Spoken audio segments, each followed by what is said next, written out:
staying healthy, staying sexy, staying young is what living life is all about. And if you have doctors that have proven treatments that keep people young and healthy so they don't get sick, um, you want people to know about these treatments and that they exist. This episode is brought to you by Gainswave. Gainswave is a treatment done at your doctor's office to optimize erection quality without the needs of Viagra, Cialis. It's non-surgical, there's no needles, and it has an amazing success rate. To find a Gainswave provider, go to gainswave.com. That's GAINSWAVE.com. Hello, this is Mark L. White for Health Hacks, and today we have a special guest with us, Lonnie Ogulnich. Did I do that right? Yeah, Ogulnick. Lonnie Ogulnich. He's a good friend of mine. We always talk about health on this show, but what we never talk about is the health of our portfolio, the health of our wallet. Because when we feel confident about financial security and we feel confident about what we have, then we feel good about everything else. Health is the main platform, but financially being healthy is important too. And I was talking to Lonnie the other day about something I found absolutely fascinating, which is cryptocurrency. And I now find myself down a rabbit hole, but like, what is cryptocurrency? Yeah, so it really harkens back to, money and what is money, right? So you kind of got to take back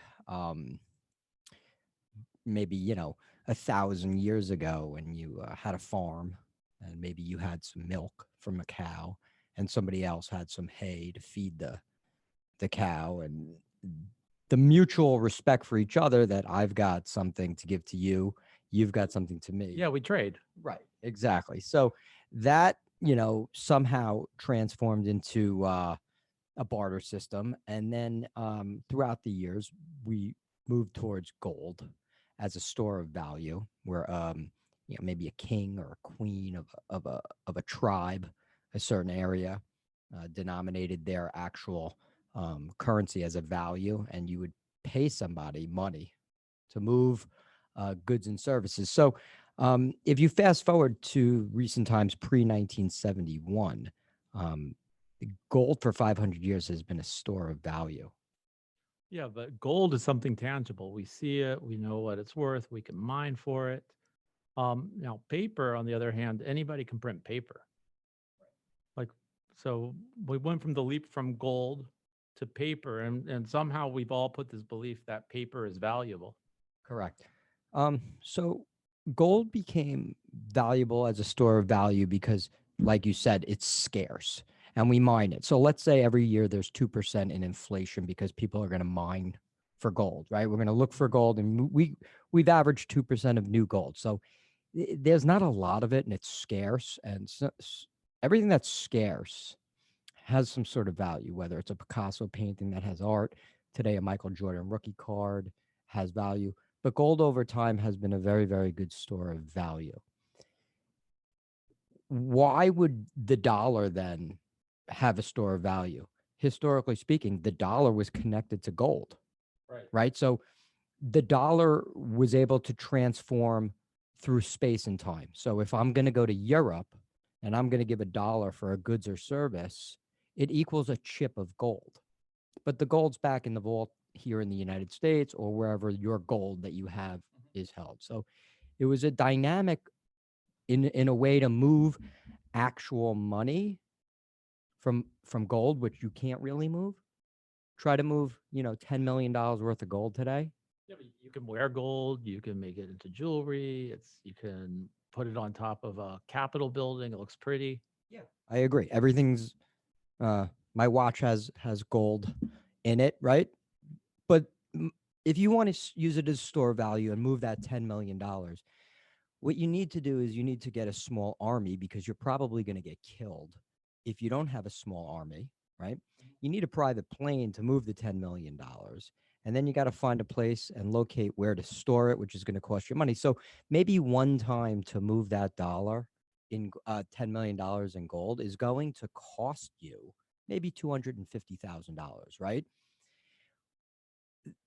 when we disconnected from the dollar and gold as an equal branch of each other, right? The $1 equals a piece or a chip of gold. In 1971, the United States government, we in essence defaulted in a way because we didn't give England their gold back that they wanted, and we got off the gold standard. Right. At which time the US said, okay, we're the biggest, baddest entity in the world, and we're going to protect you, and you, as long as you use our dollars. Continue to use our dollars as the reserve currency, and we're going to protect you. So basically, the US dollar today is representative of the US being the baddest on the street. So if we're no longer the baddest on the street, our money will have no value. I mean, technically, that's a possibility, but the bigger problem that I see today is I recently heard one of the Fed governors, Neil Kashkari, say that we have unlimited ability to print dollars. Now, if you have an unlimited ability to print something, what happens to the value of that currency? Well, of course, it goes down. Like Argentina tried it, Venezuela is trying it. It doesn't work.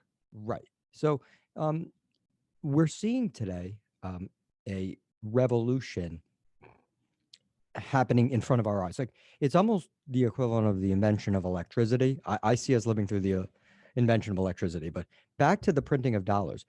I don't think the US dollar is going to give up its reserve currency. I don't think the US is ever going to have to worry about not being the baddest, at least temporarily, unless there's a nuclear holocaust, and that's mutual assured destruction.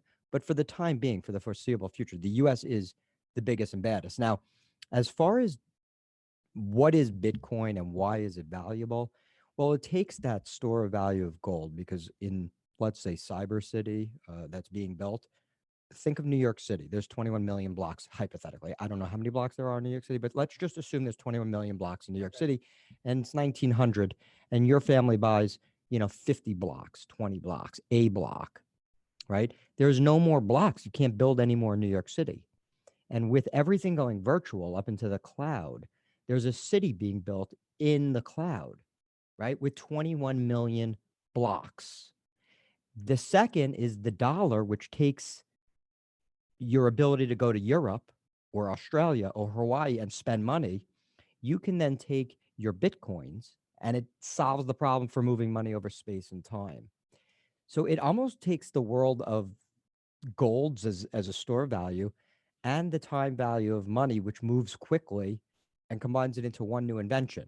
But I can't take a Bitcoin, go to Hawaii and buy anything with it. Yes, you can. Because you can download your software into the bank in Hawaii. Let's say you have a bank at Wells Fargo. You download your Bitcoin into, your Coinbase, which goes into your bank, right? And now you have dollars because you transformed your Bitcoin into dollars. And that's what I'm saying. It's not going to interrupt the dollar, power of the dollar. It's also not going to interrupt, the payment process. Who wants to sell their Bitcoin for a piece of pizza? It's absolute crazy to me. What wasn't the first buying with a Bitcoin? Somebody paid 2 Bitcoins for a slice of pizza. Right. That was an expensive piece of pizza because that 2 Bitcoins probably worth, $10 million today, or, not 10 million. Bitcoin, something crazy. Yeah. It was Yeah. $1 million pizza. Yeah. I hope it was a good pizza. Right. So, what's the most astonishing thing to me right now as a financial advisor, I have no real direct way to buy Bitcoin for clients. And I'm seeing that from banks, from prospects, the JP Morgans, the Wells Fargo. They're still behind the curve. The SEC not allowing anyone to buy it through an ETF yet. So you have these products like GBTC, which is a trust. There's other trusts out there, but there's a premium to buy it on the open market. But I'm seeing from clients a real demand. And if there's no real demand, people are going into things like Square because they have the Cash App and you're able to buy and sell on their app. And I think through 2021, most likely there'll be some more advanced products that maybe it's an ETF or something, but you're seeing a transformation happening in front of our eyes. And it's really a byproduct of this $10 trillion that's been printed since March. It's a lot of money, and there's a lot of inflation going on, and you can see that by the rise in the stock market and in the rise. GameStop, that's a good example of it. But if people are trying to keep their portfolio healthy and they're trying to decide what stock should I be in, Tesla's gone up tenfold, and you have crazy stocks like GameStop and AMC that really aren't worth that much going crazy. Are you suggesting people should put it in Bitcoin? But in Bitcoin, there's no underlying company that gives it value. So I think the confusion for me, and it took me a while to wrap my head around this, is that it's not tangible. People can't see it. There's not a company there. What's to prevent someone from taking down the network? Like, what's to prevent someone from not printing more Bitcoin, because you can't, but what's preventing someone from taking your Bitcoin? Well, first of all, as an advisor, we are not at liberty to make a recommendation to buy Bitcoin. Bitcoin is something that you have to do with your own research and homework, and then decide how you would buy it and in what way you would buy it.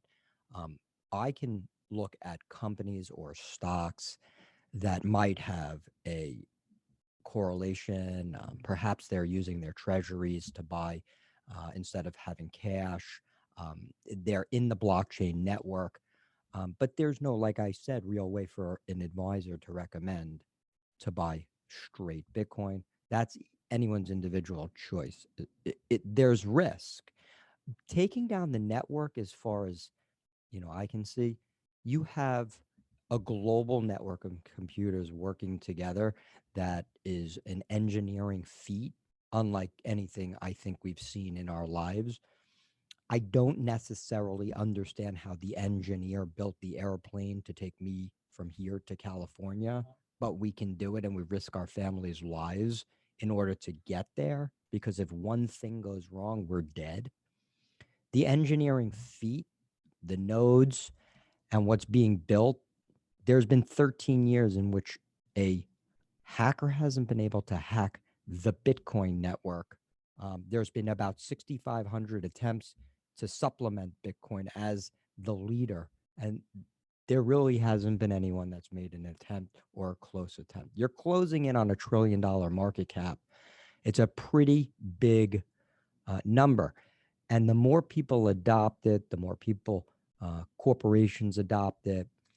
It's a network effect, much like Facebook was a network effect. As one person came on to say hello to another person, this is a network effect that's moving in that direction. Just as I believe, just to have as a store of value or an alternative to gold, because gold since 2011 hasn't done anything to protect you from the quadrupling of the balance sheet by the Fed.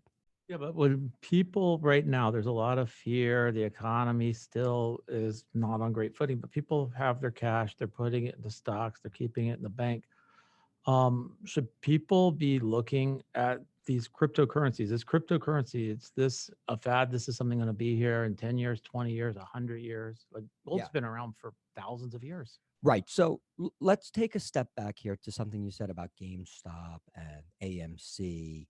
Like, I didn't buy any of those. I've watched pump and dump schemes and scams since I started in the business in 1998. Pump and dump is where you get on there, you talk something up, knowing that the price will go up, then you just sell it when it's high. Yeah, I mean, in the mid 90s, that was the boiler rooms. In 2001 and 2, it was the Yahoo Finance boards.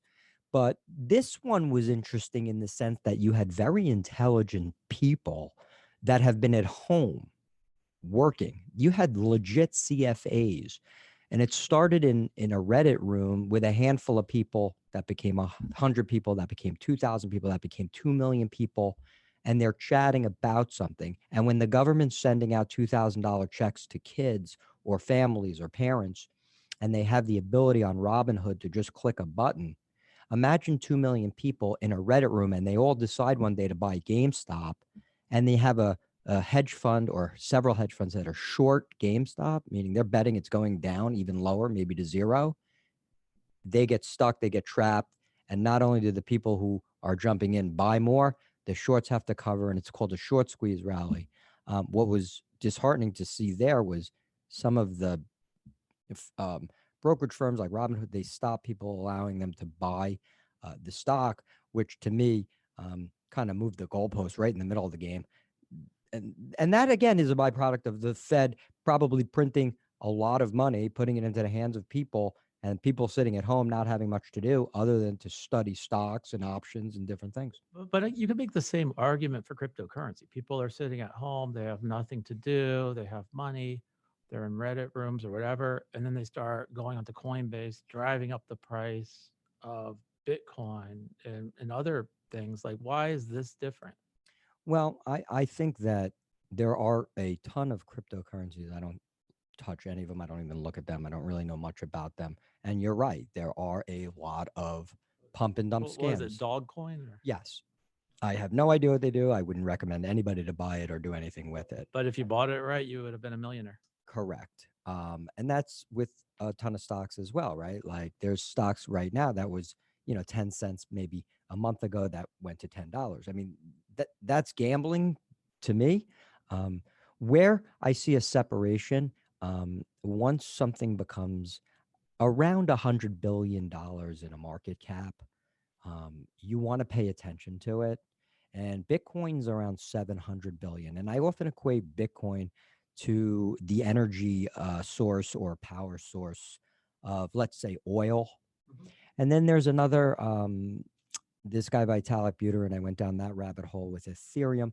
And that's like the pipeline system, the pipes that get the oil to the different parts of the city. They're building on top of Bitcoin. But when you're at, $700 billion market cap, it's no longer a pump and dump. It's actually, when you have Northern Trust, Mass Mutual, one of the largest, maybe even the oldest mutual fund company ever in our country, put $100 million into their Bitcoin reserves. It's real. I mean, you got guys like Paul Tudor Jones, even Ray Dalio's come around to it. He's been against it. And he turned last week in his letter. Jack Dorsey, who's, proliferated, they put 50 million into their, from their treasury into Bitcoin, and they're building an entire apparatus around the crypto space. He even announced today he built a node, which is to protect the actual computer systems that you discussed. No, people are, when people are insecure about their financial future, they don't know what to do with it, they tend to just keep it in dollars. Yeah. Like, why would somebody, because we all understand dollars. My 3-year-old understands a dollar. You understand a dollar. I would say 99.9% of the people out there don't understand how it works. And I've listened to 8 hours of podcasts on how Bitcoin works and read books on it. I still don't quite understand it. It's that complicated. Why do you think there's going to be a mass movement to something that people just don't understand? Well, the dollar's comforting, right? Like we see a dollar, we see $100. We're used to it. We're comfortable. We know it. But really, it's just a piece of paper. It's a piece of paper that's backed, like I said, by the United States government. Really, our military is what stands behind that dollar. There's nothing else. You can burn it and make a heater or a fire. Well, you keep it in the bank and right. You lose 3% in inflation. 3%? If the Federal Reserve is printing $10 trillion and they continue at this pace, your kid's private school probably went up 10 to 12% this year. Your kid's going to college, 10 to 12% inflation. Things that you want and need, you're in the health business. Tell me the difference between the cost of healthcare 20 years ago, 10 years ago, 30 years ago versus what it costs a family of 4 in health insurance right now. The dollar has decreased in value, but it does it slowly. You don't feel it. You don't notice it. You take your family out for dinner, a family of 4, $200 minimum. You throw in a little wine, it's $300. Dessert, $350. I remember growing up with my family. It was a matinee. The family went to a movie. It was $4. It's $100 today. But how does like something like Bitcoin or gold for that matter? Because when you talk about a store of value, it means, okay, I have extra money. I can throw it in a stock. I can keep it in dollars and I'll make a little bit of interest, but it's not going to overcome inflation. Will Bitcoin just continue to rise as the dollar decreases? Like, how does that work? Well, I think if you go back to 2013, compounded average return over that 13-year period now is somewhere between 1 and 200% annualized. Last year, I believe it was up 300% versus the gold, which was up 15%. So if the average fund today has 1% holding in Bitcoin as a little piece, what are they going to do when they're reviewing their firms? Money goes where it's treated best. So what's going to happen when you have a fund that grew 300% on the 1% holding and 15 on the 50% holding? You're going to move more money over. Exactly. So when I was starting in this business, you can get 8% in a 10-year treasury. 10 years ago, you can get 5.5% in a 10-year treasury. That means $1 million got you $55,000. Your mom, your aunt, your grandmother, they can live on $55,000 in treasury bond, right? Over a 10-year period. Today, it's vacillating between 0.9 and 1.2%, right? So $1 million at 0.9 gets you $9,000 a year. How do you live on $9,000 a year? Or even let's just say 1.1 or 1.2, $11,000 or $12,000 a year. You need $10 million to get $120,000. At the same time, if you put money in Bitcoin, say 2 years ago, I think it was like 17 or 18,000, and then you waited 6 months, it was down to 6,000. Correct. So a person who needed their money would have lost 2/3 of their wealth. Like, how does that square away with like this is a store of wealth when it's so volatile? Well, I think that, everything goes through a very, very volatile phase in the very beginning. How do you justify in 2011? I think, gold from 2011 to 2015 had dropped, 30-40% in value, right? And then it came back and it's still not even to where it was in 2011, where the Fed balance sheet grew, tremendously. So yes, what it was from a volatility standpoint, Amazon was super volatile. It went from 100 to 9, right, in 2000 as an investment. Smart people that bought it at 9, 10, 11, it went to what, 3,000, 4,000. Apple in 2016 dropped 50% in value. If you believe in an investment thesis, whether it's Apple, Amazon, or Bitcoin. Well, Bitcoin, though, is not really an investment. It's a store of value, which is a little different because you're not betting on like a future cash flow. There's no interest. You're just hoping more people adapt to it and then it'll go up. Well, yes. And you don't even have to hope that it goes up. You just have to believe that the Fed has no way out of the printing presses and the dollar is going to get even less valuable, because I don't see how the Fed can even raise a quarter. For 8 years under Obama, the Fed didn't raise. Even if the thought or mention of raising rates came along, the markets crashed 20%. If they raise the interest rates today by a quarter, the stock market would crash about 20 to 30%. So any investment has risks and volatility to it. And I'm not saying that Bitcoin can't drop to 20,000, right? It could drop 50% from here. It could drop 60% from here. For all I know, it can get banned by the United States government. Who knows, right? Like they banned gold in 1933. Well, I've always thought of Bitcoin. This is how money launderers and drug dealers do things because the government can't see it. You're cutting out the bank, you're cutting out the middleman. Now, when you cut out financial institutions and the government, you don't think there's going to be this massive backlash where they're going to try to get rid of Bitcoin? Yeah, it's impossible to get rid of because there's no head to cut off. It's a decentralized money. There's nothing to cut off. It'll pop up. China banned it, but the Chinese banned Facebook, Apple, Google, not Apple, Facebook, Twitter. I believe Google's banned. So China, I believe, banned Bitcoin, right? I heard Nigeria today banned Bitcoin. But if you try to ban it, it's just going to pop up and people are going to move where it's not banned. So you're telling me every government in the entire world is going to have to come together. Iran, Russia, United States, Soviet Union, blocks. Soviet Union's this been bloc. out for No, the 40 years. Soviet, I'm saying like the bloc, you know, I know what you're saying. everybody would have to basically come together and say that this can't be used anymore. But at the end of the day, I do believe that this is a transformational period, unlike, you know, the invention of electricity, in which if you go back and you know, watch some videos with Edison and Tesla, there was a war going on there in the media about your house is going to blow up if you try to use this, you know, even with Ford, you know, in the beginning days of the car, and you know, the wars that went on, you're trying to ban cars. Anything new is going to get, you know, beat up. Well, as a wealth advisor, as a person who advises people, are you worried, or banks for that matter, are they worried on people taking their own financial assets into their own hands and not using intermediaries or people to hold? So back to your drug dealers, I often say, if you go back to the beginning days of the internet, it was drug dealers and pornography. If you go back, there's still a lot of pornography. right. Go back to the days of the cell phone. Who used cell phones? Drug dealers, right? Beepers. Great point. Beepers, drug dealers. So drug dealers have always been the first to market in any. They're the most innovative out there. Right.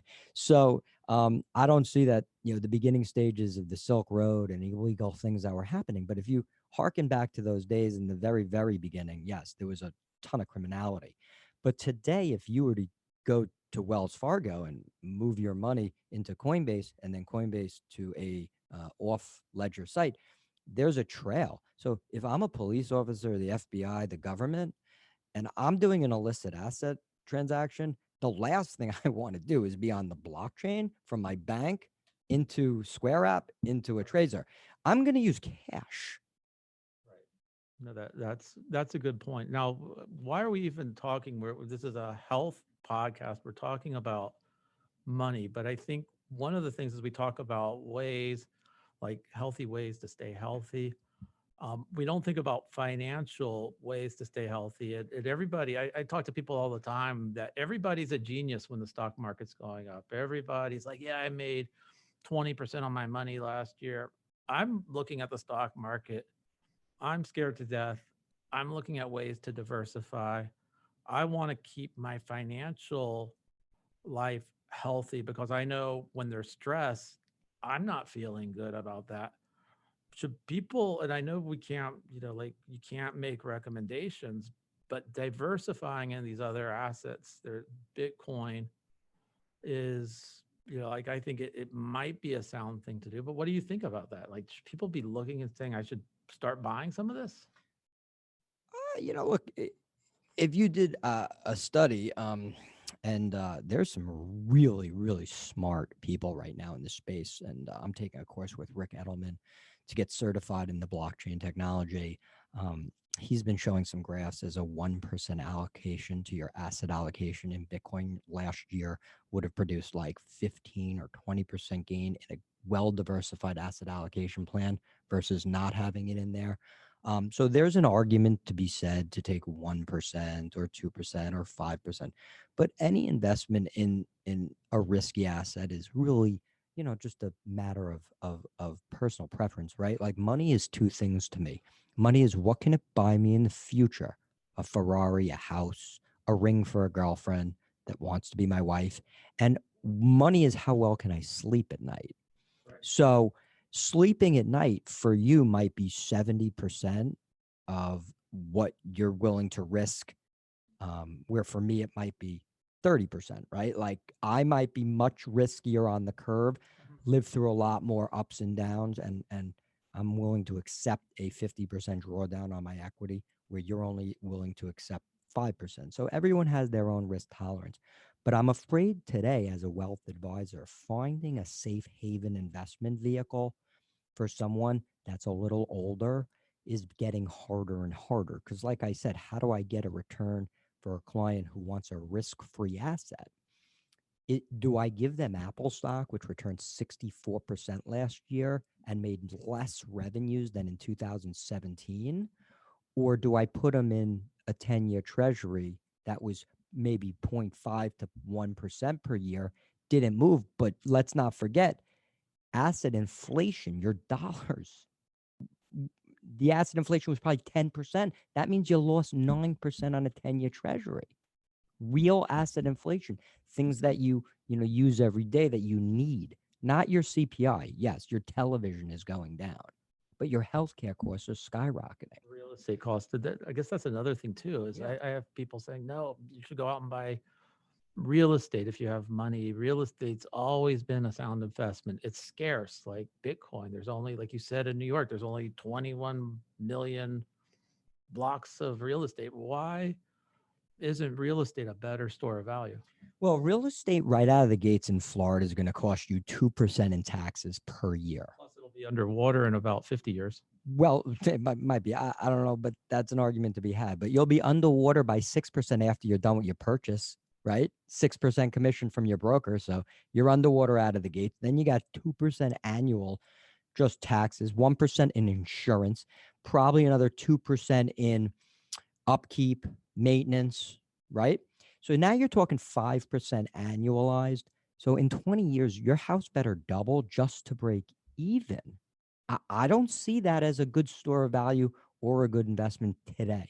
Maybe when interest rates were 18% in 1971 and interest rates dropped to zero today. But if rates can't go back to negative 18, they can only really go up or stay at zero. I mean, I own a home, but that's because I don't want to be bumped out of my house every day. But as an investment, I'm not a big believer in real estate as an investment today. Do you think, like with Bitcoin, it's going to replace? Because from everything I gather, it's more like gold, the store of value. But if I'm holding gold, am I worried about that asset now? I think anybody that holds gold today has to be scratching their head and saying, "Oh my God, why do I own this gold if I can't transform this gold or move it?" So I often think back, right, to my grandparents who fled Russia. They had some money, but they left everything and fled. What if you're a Jewish family in Germany and you happen to get out? You had a few diamonds maybe stuck in your waistline to pay off some people, right?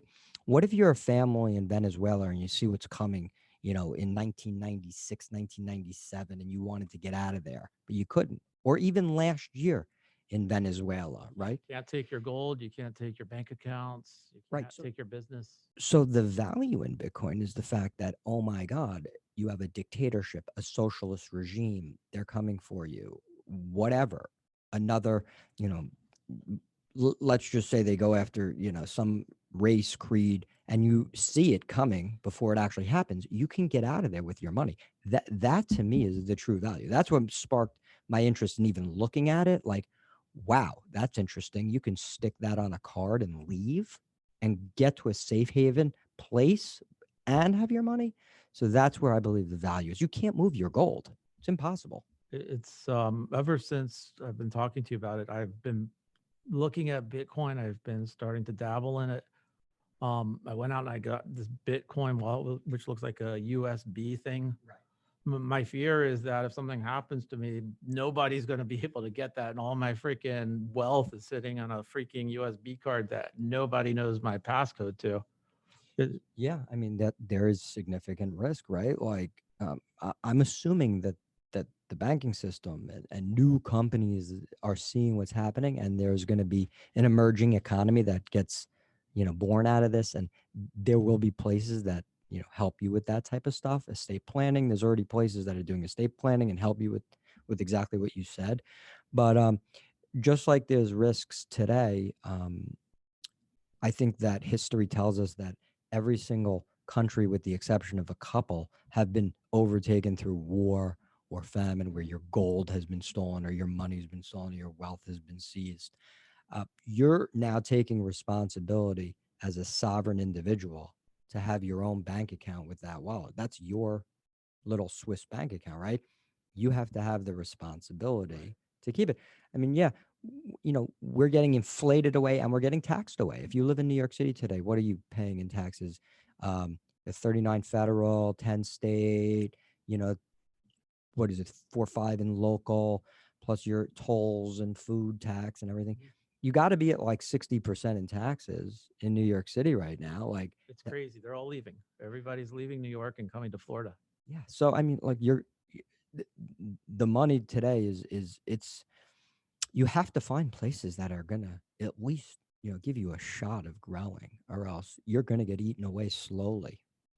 In my opinion, I don't know if Bitcoin's the answer. So far, for the last 13 years, an investment in Bitcoin has been it's been the best investment. But again, I have no idea. I don't have a crystal ball. All I know is it's definitely something new and exciting for risk takers, or people that are willing to, go out on a limb and put some money into something that maybe, could be transformational. Those who took that risk with Tesla made 1,000% in a year. But it's getting more and more, as an advisor, you have to push people out into the risk curve to make any money, because if you keep them in bonds, they're going to get chewed up. Like, it's scary. In March of 2000, my riskiest investments became the bonds, right? Ford 3-month commercial paper dropped 20-30%. It shouldn't be doing that, right? Counterparty risk is real. Who knows who can survive this COVID crisis, right? We don't know, because the federal government has $80 trillion in treasuries, $40 billion a month in mortgage-backed securities. There's a lot of financial engineering going on. You just don't even know if this party that is going to pay you back the bonds will even be here in 10 years. Yeah, but people will still be trading in Bitcoin. I think for me, I never invest or do anything unless I fully understand it. And I've taken a lot of time since you and I first chatted about this a few weeks ago to really understand it. I do believe, after understanding it, I thought before it was a big Ponzi scheme or something that like millennials do that I never understood. But once I understand it, I do agree. I think there's a future in cryptocurrencies. I think that is the new medium of exchange. Why paper? Paper will be gone in 100 years. We won't be trading with paper anymore. So when you say cryptocurrencies, I don't like the word cryptocurrencies. I don't think that Bitcoin is trying to take over for the dollar. That's a currency. Because if I'm going to spend money on something, it just the taxing of it, it's taxed like gold. So it's going to be taxed as a, something that I don't want to pay taxes to buy pizza, burgers. I don't really want to sell it if it's a store of value. Just like you don't want to sell your gold unless you have to, and transform it into something that you need, like a house or something. So I don't think it's in the rails of currency, and I don't think it's going to be in the rails of a payment processor, right? Apple Pay will be Apple Pay. I think it supplements gold. I think it eats up gold over time.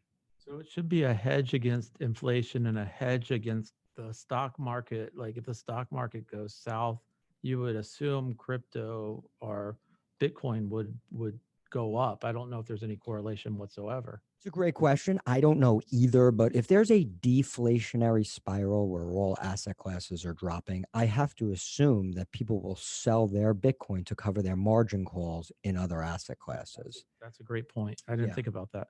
Right. So I want, you just came out with your own podcast, OG Money. OG Money podcast. Tell me a little bit about that.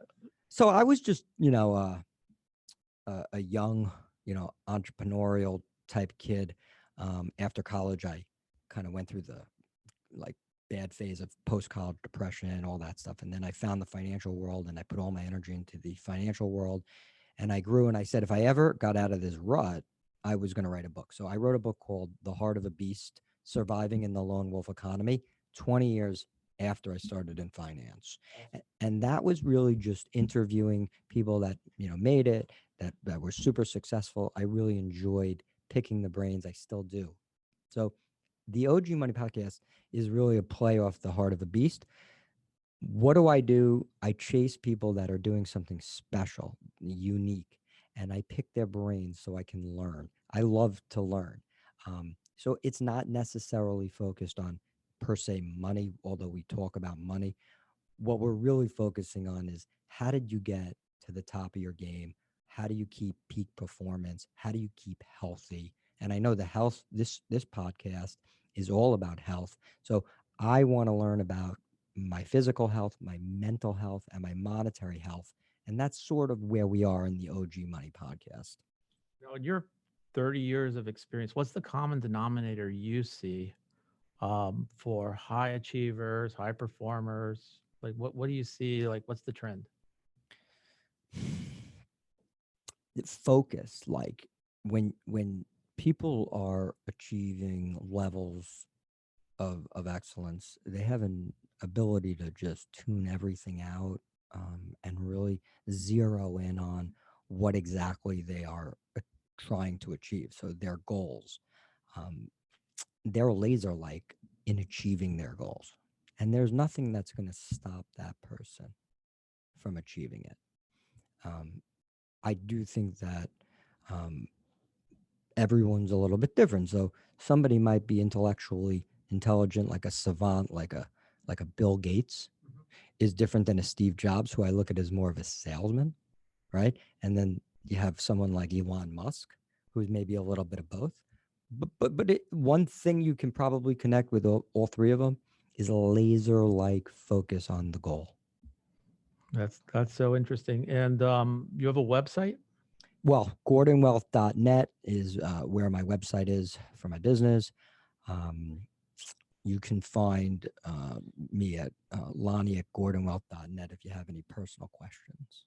I think I can sit here and talk about this all freaking day. I love it. I like talking about high performance, how to stay healthy financially, physically, in all aspects of life. I really appreciate you taking out the time. I'd love to do this again. Yeah, no, I want to get you on my podcast because there's so many interesting things that you're doing here, which is just mind blowing when you walk into this office and you see everything that's going on. And I have a lot of questions on everything that you're doing. I think this is a tremendous field. I'd love to. Thank you so much. All right. Great. Really appreciate it. Securities offered through Securities America Inc., member FINRA SIPC. Advisory services offered through Securities America Advisors Inc. Gordon Wealth Financial Life Advisors and Securities America are separate entities.